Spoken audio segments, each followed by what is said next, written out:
Thank you, thank you, thank you very much. Thank you, thank you.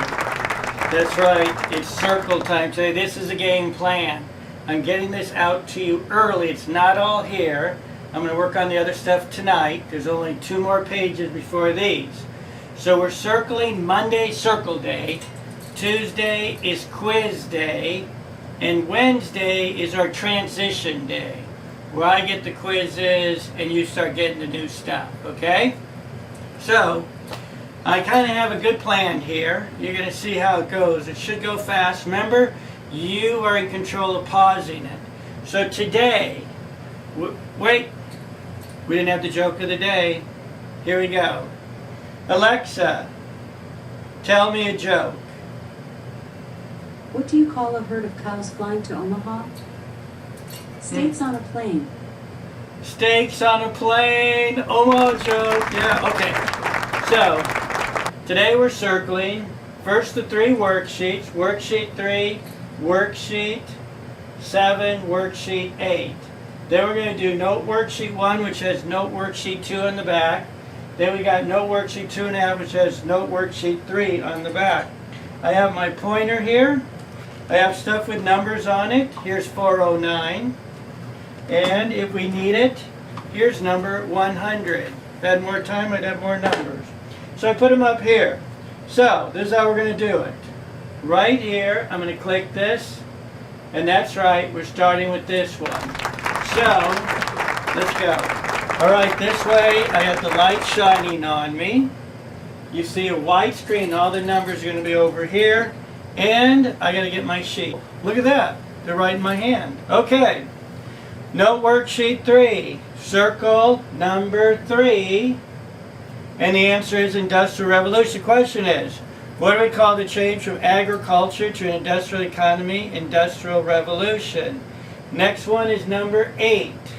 Yes. Did almost all the farmland in England become owned by private owners? Yes.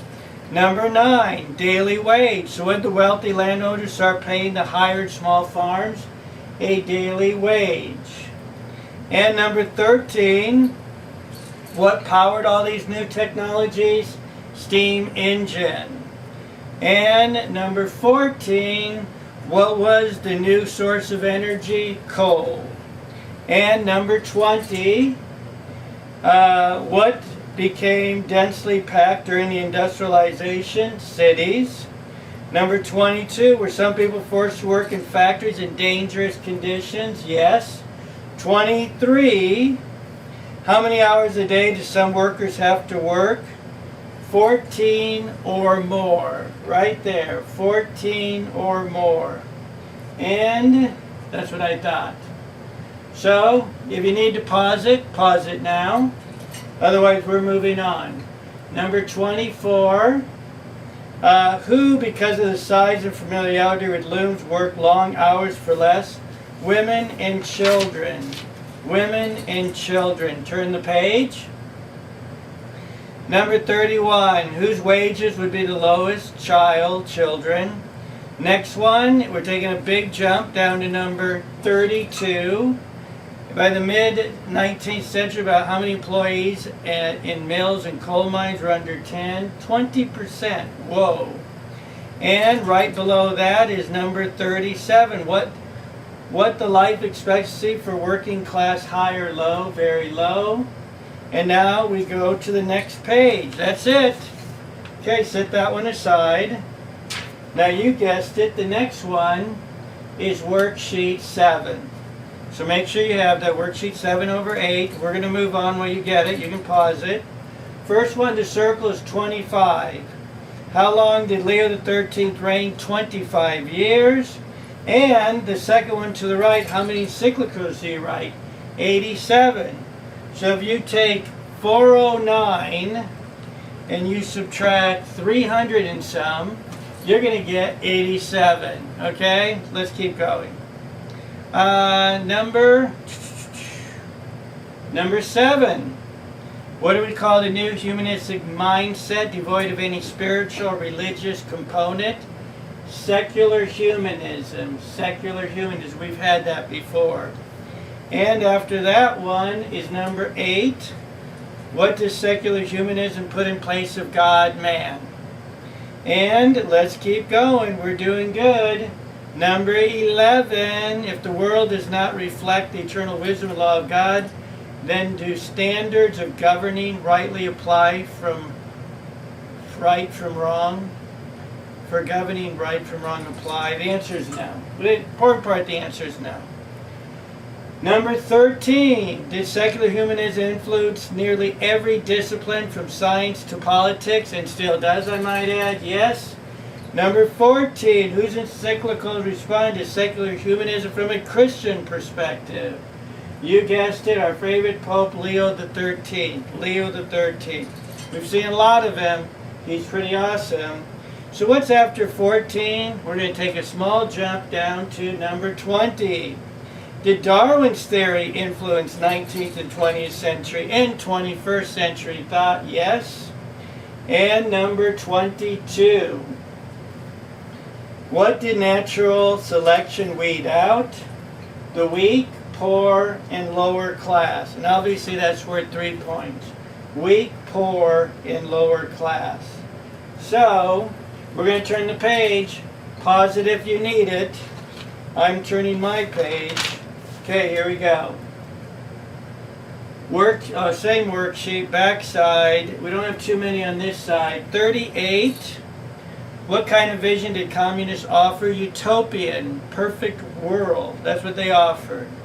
From there we go down to 45. By the third millennium, how many countries are communist? 5. One of them happened to be Communist China, who was kind enough to give us the virus. Thank you, China. Number 46. Who's the first pope in over 1,500 years who did not exercise temporal power? Pope Leo XIII. In other words, he was the first pope that did not have the papal states underneath him. So that means the papal states were a big chunk of Italy, so he actually governed, he was actually the president of those counties. You know, and so he was the first one that all he was in charge of was the church. And finally, I don't know if it's the last one or not, evil. Number 50, what did Leo say oppressed the human race on every side? Evil. And it is 1. Now we go to the next page. So take that one, set it aside. And now this is called, you could have paused it. You didn't? Sorry. Okay, Worksheet VIII over Chapter 8, Pope Leo XIII. First one to circle is number 5. And what 2 things did Leo say we need to love to have a healthy society? Religion and piety. Religion and piety. Then after that we go down to number 9. Who is the root and source of all political theory? God. Number 10, look at that, happens to be God. Who do we owe gratitude to for his ever bounteous goodness, which enriches us with blessings? God.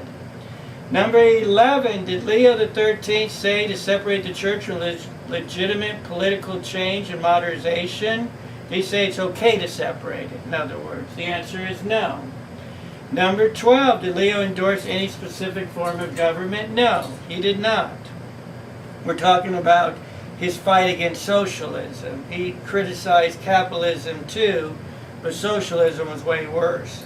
Number 14, so after 12 is 14. Who did Pope Leo XIII want to participate in the new democratic societies? And that would be Catholics. And after 14, we're taking a giant jump down to number 20. What did a large part of the encyclical refute or attack? And that would be socialism. Number 21. Up. Sorry about that. Okay, pause it if you need it. We're going to 21. Here we go. Same worksheet. What form of government proposed a society that holds all property in common? And that would be socialism. And number 23, who would be the first to suffer from such a socialist regime? I'm going to have to add socialist regime, and that is the worker. Okay, what are we doing now? We're turning the page. See? Turn the page, just in case I'd forget. Next one on the back page is number 29. And that is, did Leo the 13th praise capitalism? No. He saw the problem and said these need to be corrected. And of course they were corrected. Number 35, who did the Pope rebuke because of their unjust exploitation, said that right, of the working class? And that was the wealthy. He kind of shook his finger at them. And the next one is 37. Who did he say was not supposed to by nature live in conflict? And that is the wealthy and working class. There should be no conflict there. They should be working together. So that's what he proposed. The wealthy and working class. And number 39. Did Pope Leo the 13th say that one class cannot exist without the other? The answer is yes. They cannot exist without the other. And we take a small jump down to number 45. What does an employer always have a duty to pay his worker? A just wage. So after 45 we circle nothing. That's it for that one. How to partner? What we have right here is note worksheet 1 over Marx right here. You get that out, all right? I'm glad you're happy about that. Here we go. We're going like crazy right now. First one you need to circle is the second half of number 1. What century did Marx live in? The 19th century, right there. And number 2. What nationality? He was a hairy German. We all know that. Hairy, get it? Got it? Yeah. And number 3. What religion was his parents? He was a Jew, but what was he? An atheist. Oh yeah. After number 3, we're going to skip the next number 3. And now we got, that's right, number 4. His famous book was the Communist Manifesto. Communist Manifesto. Right after number 4, you guessed it, we got lucky number 7. You see this? This is 409. There's no 7 in here. Alright, but there's a 7 right there. There's the big old N-O next to it. Because was Karl Marx devoted to his religion? No, and how do we know that? And this is going to be a short answer. I feel sorry for you. But that is number 8. He agreed to be baptized by a Protestant. Number 8 is going to be a short answer. Agreed to be baptized as a Protestant. You got it. A lot of words. All right, after number 8, you guessed it, we're going right down to number 11. Who became his very best friend in the whole world? It was Engels, most favorite friend in the whole world. Yep. And after number 11, don't have the one to the right. Used to. Cut that one out. Now, right after 11, you guessed it, number 12. And the question was, did France even kick him out? Yes, and that's it. Only the first one of number 12. Then number 13. Do I got 13 in here? Yes. Second half. And it asks, who helped write the Communist Manifesto? It was Engels right there. He helped write it. Okay, you circle that right now. And I think we're going to get a new slide right here. Am I right? You bet I'm right. We're still on it? Yeah? All right, here we go. Number 15. What was not a priority to Mr. Marx? Well, that was family. Not much of a priority. After number 15, yep, it's going to be a fill in the blank. These are the wealthy business owners. We're going to call them the bourgeois, the bourgeoisie. And so you're going to put that in the blank. Number 18 is going to be the same thing. It's going to say blank is the working class. We call them the blue-collar worker. And that's the proletarian. These words will be in the word box. Don't you worry, all right? What's after number 18? Number 19. Yeah. Which one was Karl Marx? Was he a proletarian, hard-working, blue-collar worker? No, he was not. He was a bourgeoisie. All right, after number 19, oh, we're skipping that one. You're lucky. Quiz a little bit shorter. Number 22, we're going to make it simple. We're going to change it down to one word. What did Marx say the working class need to do? Rebel. Need to be a rebel. Rebel. Okay.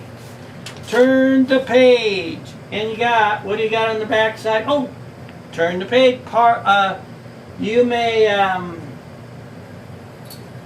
You might pause it if you want to. Let's go. Okay, on the back side it says no worksheet 2 over Marx and Engels. First one we're going to circle is number 2. His favorite motto in the whole world, and that is workers of the world unite. Yes, that's a short answer.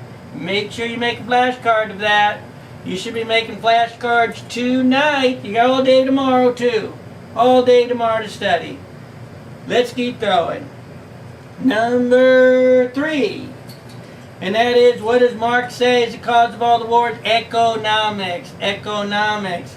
We're taking a big old jump down to number 7. And that is, so in Marx's world, if there's no God, no moral order, the people think they can exterminate. That's okay? Yes. All right. Number 8. Another short answer. What does Marx call religion? The opium of the people.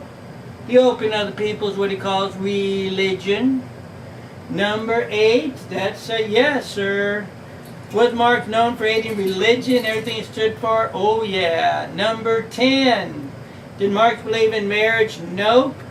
And should couples have any concern for their children? No. So, no on number 10. Then we go all the way down to number 13. Yes, he was a womanizer. And number 14. Did he have any illegitimate children? The answer is yes. And he take responsibility? The answer is no. That's number 14. Right after number 14, we got number 15. And that is, did Marx get along with his mother? No, tried to sue her. Did Marx always pay his bills on time? The second part of 15, which is also no.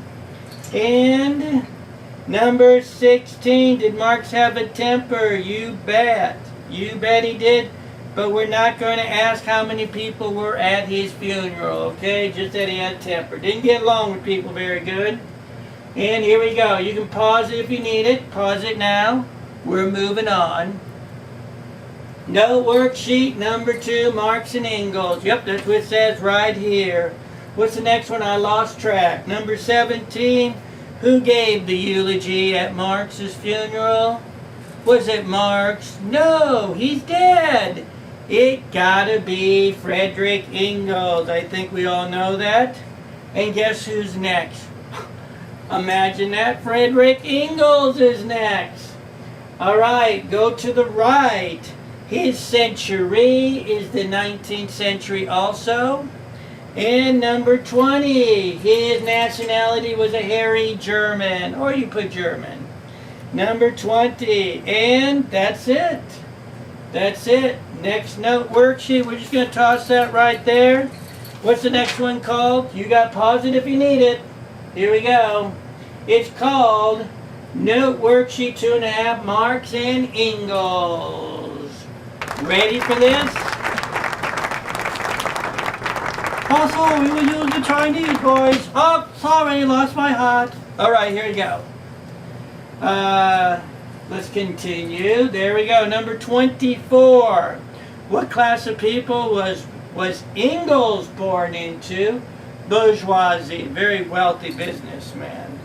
And how did he make all his money? I did not ask that. You were lucky. I threw that one out. That was number 25, not on here. But the next one, what did Engels become because of the influence of his professors?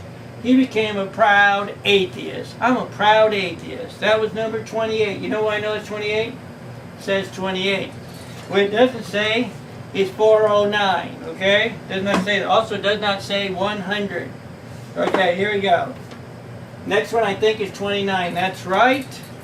And who financed Marx for most of his life? That man right there, Friedrich Engels did. Okay, after 29, wow, we went all the way down to number 38. All right? Since Engels was defending the working class, who was he hanging around with during most of his life? The bourgeoisie. He's saying get rid of the bourgeoisie. He's hanging around with the bourgeoisie. Try to figure that one out. All right. We're going to go to 39, which is yes. Did Engels support Marx his whole life? Yes, he did. Did Marx ever get out of debt? And that's the second no. Number 40, did Marx ever stay stable at the allowance? No. More money he gave him, the more money he spent. And number 41 is an important question. Who pushed the name Marxism? Was it Marx saying, hey, I like that Marxism? No. It was Engels pushed it, all right? And we don't have the second half, just that one. Now we're going down to 46. 46 is, who was the woman who fathered Marx's son? You have one or two answers. You can call her Marx's maid, or you can call Helene. I think that's how you pronounce it. We won't go there. Let's go with number 48. And it is, who died first, Marx or Engels? Remember I told you, if Engels did the eulogy, how can Marx be, Marx died first. Okay, final one. I think I squeezed it on here. 49. Did either men take care of their son Mark conceived? The answer is no. Pause it if you need it, because now you're going to turn the page. And what does the next page say? The next page says, note worksheet 3, Marx and Pope Benedict I think I did that wrong. Yeah, 16th. That's right. I did that right. All right. Number 2, if you disagree with Marx, who must have brainwashed you? The bourgeoisie. They got you brainwashed, buddy, because Marx is always right. Everybody knows that. Next one to circle is number 7. What did Marx think it was time for? A proletarian revolution. Number 7. And number 10, what do we call the document where Marx spells out the path for the final revolution? Communist Manifesto. Communist Manifesto. And the next one to circle is number 11. What did he show his readers to do? And that is bring about the revolution. Now that's only going to be worth 2 points, but notice it's 4 words. 4 words. 4